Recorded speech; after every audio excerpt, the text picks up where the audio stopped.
Is your gut feeling just a metaphor, or is there something like a second brain processing information before your conscious mind catches up? Most of us have felt it, a sudden tightening in the stomach before a risky decision, a warmth in the chest when something feels right, a subtle pull toward one option even when logic is undecided.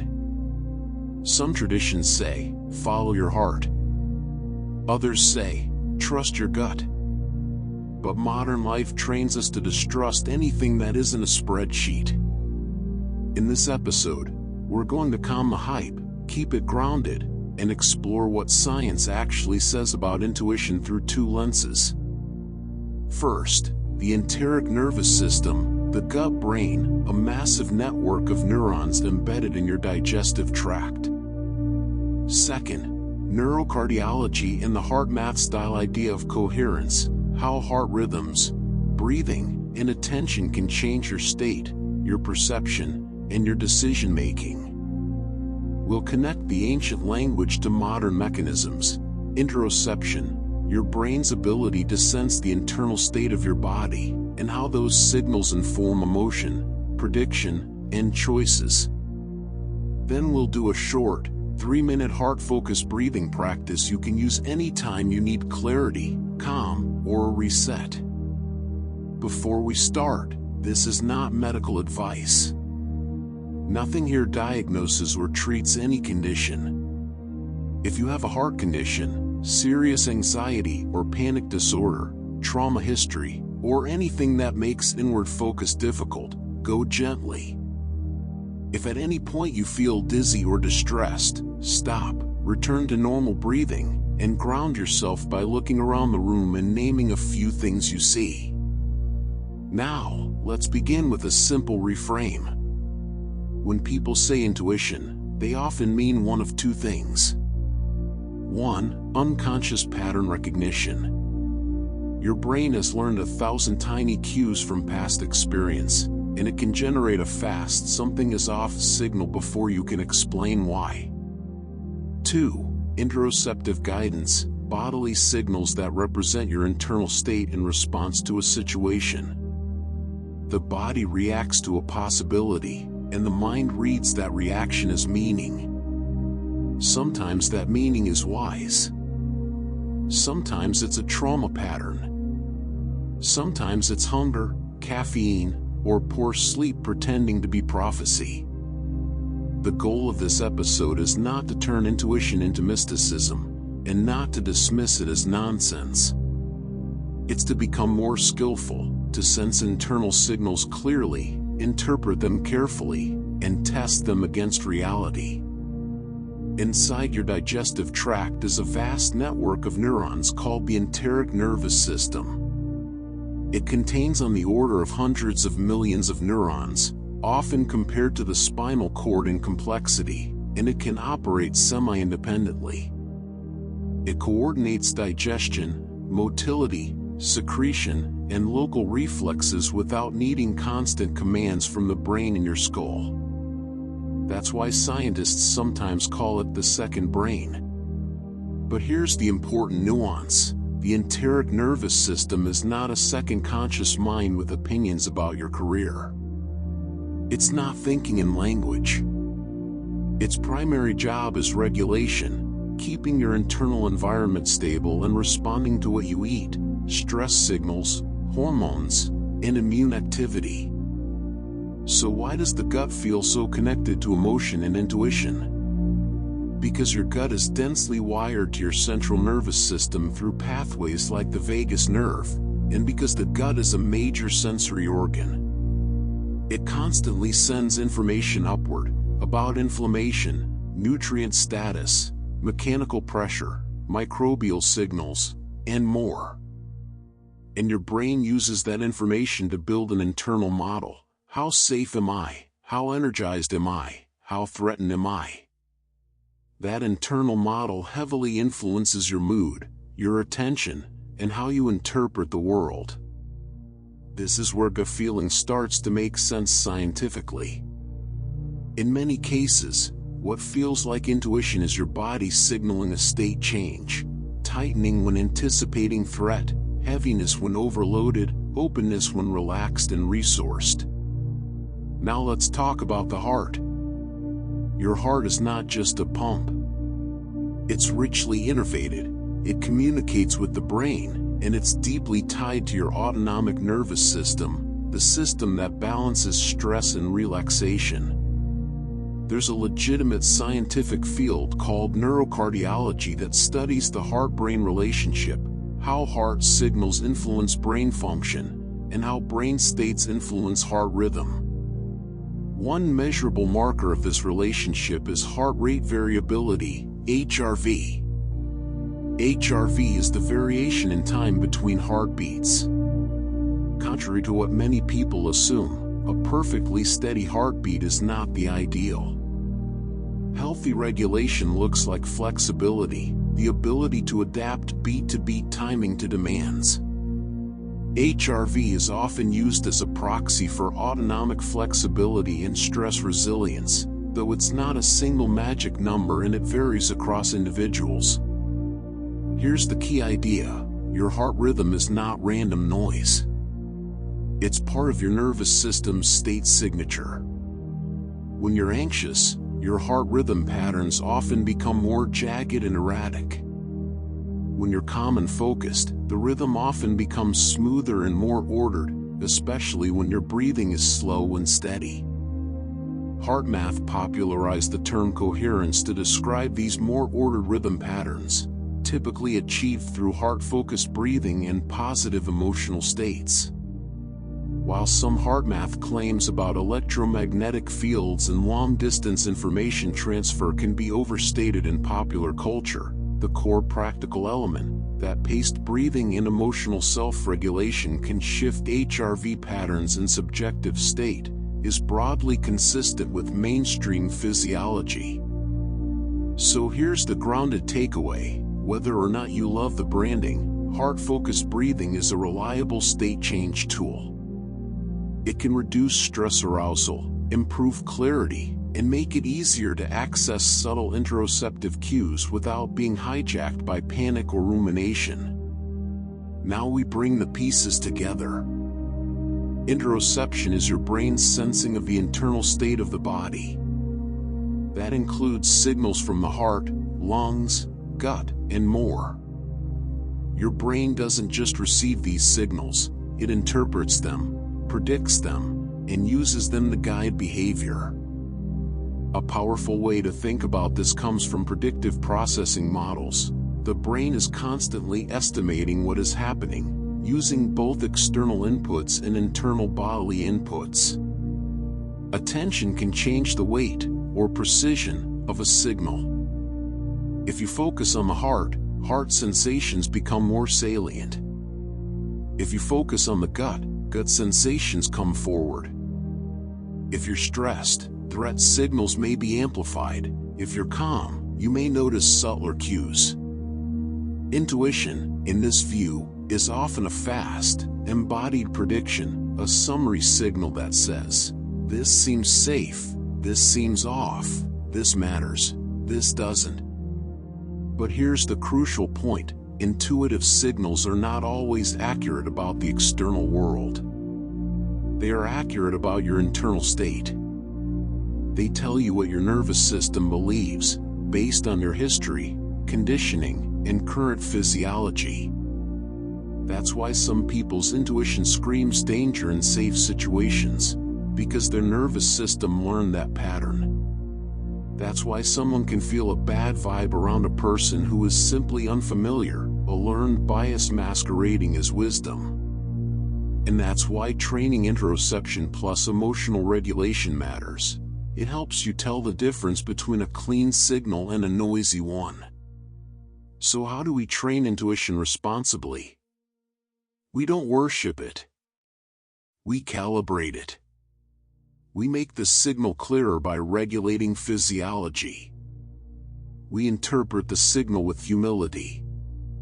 And we test it with tiny actions. This is exactly where ancient teachings and modern science meet. Ancient systems often taught that a quiet mind and a steady heart reveal truth. Science would phrase it as, downregulate stress, increase autonomic flexibility, and interoceptive signals become less distorted by threat arousal. Here's a simple algorithm you can use anytime you have a gut feeling. Step 1. State check. Ask, am I hungry, tired, overstimulated, caffeinated, sleep-deprived, or emotionally activated? If yes, treat your intuition as biased input. Regulate first. Step 2. Signal location. Where do you feel it?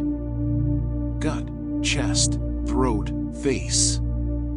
Different patterns often correspond to different kinds of arousal. Step 3. Signal quality. Is it a clean, quiet knowing, or a loud urgent alarm? Loud urgency often correlates with anxiety. Quiet clarity often correlates with regulated attention, though not always. Step 4. Prediction. What is your nervous system predicting? Failure, rejection, danger, relief, success. Name it. Step 5. Tiny test. Take a small, reversible action that gathers data. Send one email. Ask one question. Delay one decision by 24 hours. Your intuition becomes smarter when you close the loop with reality. Now we'll do a 3-minute practice that targets Step 1, regulating state, and Step 2, clarifying the signal. Get comfortable. Sit with your feet on the floor or lie down. Place one hand lightly over the center of your chest if that feels okay. If not, keep your hands relaxed on your lap. Let your eyes close, or soften your gaze. Take one natural breath in and out. Now begin a gentle, steady breathing rhythm. Inhale for about 4 to 5 seconds. Exhale for about 4 to 5 seconds. Don't force. Make it smooth, like waves. As you breathe, bring your attention to the area around the heart. Not as a concept, as a sensation. You might feel pressure, warmth, contact from the hand, or nothing at all. That's okay. Keep breathing smoothly. Now add a simple emotional cue. Choose one: appreciation, gratitude, or care. Not a big dramatic emotion, just a small sincere hint of it. You can generate it by remembering something simple: a person who helped you, a place you feel safe, a pet, a moment of relief, a small beauty you witnessed recently. Breathe in and out through the heart area. If thoughts arise, gently return to the breath and the chest. We're not trying to suppress thinking. We're giving your nervous system a new center of gravity. Continue this for 3 minutes. Now allow your breath to return to its natural rhythm. Keep your attention on the chest for one more moment. Then broaden your awareness. Feel your whole body. Notice the room around you. Notice sounds. Notice the space behind you and in front of you. Now check the signal. Ask yourself one question: what changed? Did your mind become quieter? Did the chest feel warmer? Did the gut feel less tight? Did your perception of the issue you're facing shift even slightly? Did you feel more spacious or more neutral? Whatever the answer, capture it in one line. If you have your journal, write one sentence. After 3-minute heart breathing, I noticed blank. Keep it concrete. Now if you're using this practice for an actual decision, add one more line. My next tiny test is blank. Make it small and reversible. Something you can do today that gathers data. This is how intuition becomes a skill rather than a superstition. Regulate, sense, name, test. When ancient traditions say follow your heart, they rarely mean ignore evidence. They often mean, don't confuse compulsive thinking with wisdom. Don't let fear impersonate logic. Don't let the loudest thought win. The heart becomes a symbol for coherent being, an integrated state where body, emotion, and mind align. In modern terms, you could say, when your autonomic system is regulated, your attention becomes more flexible. You're less hijacked by threat arousal. You can notice more information, including subtle internal cues, without becoming overwhelmed.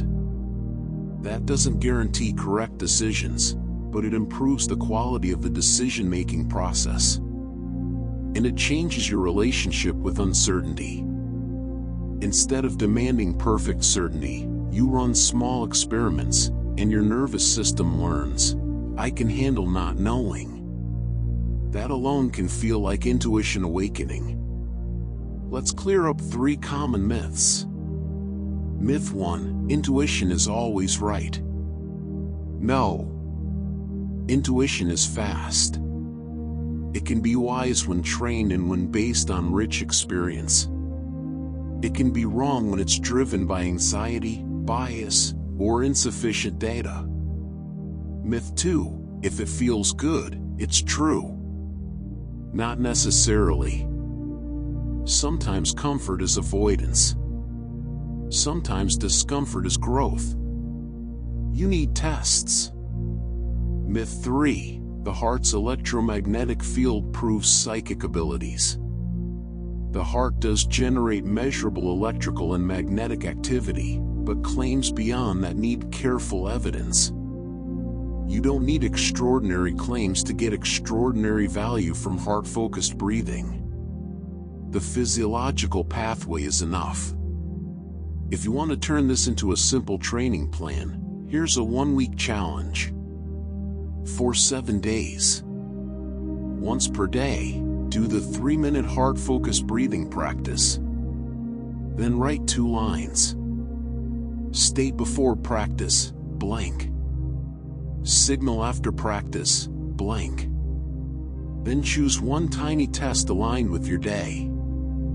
At the end of 7 days, review your notes. Look for patterns. Do you get clearer after regulation?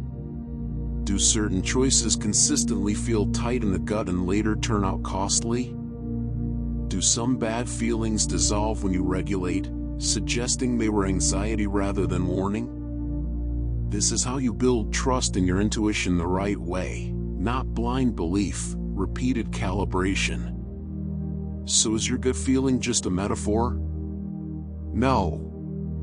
There is real neural machinery in the gut, real two-way communication through the vagus nerve, real interoceptive data flowing into your brain's predictive models. And the heart is not just a pump, its rhythm is a window into your nervous system state, and paced breathing is a practical lever that shifts that state. But intuition is not a supernatural oracle. It is an embodied signal that becomes more useful as your regulation improves and your feedback loops become honest. If you want to follow your heart, start by creating a heart state worth following: steady breath, coherent rhythm, clear attention, and a willingness to test your impressions gently against reality. If this episode helped, try the 7-day Intuition Calibration Challenge and leave one comment with your day 1 result: before blank, after blank, tiny test blank. I'll read them and compile patterns for a follow-up. Thank you for being here. This is Beyond the Mind. Don't forget to subscribe to our channel for a higher knowledge and a constant growth.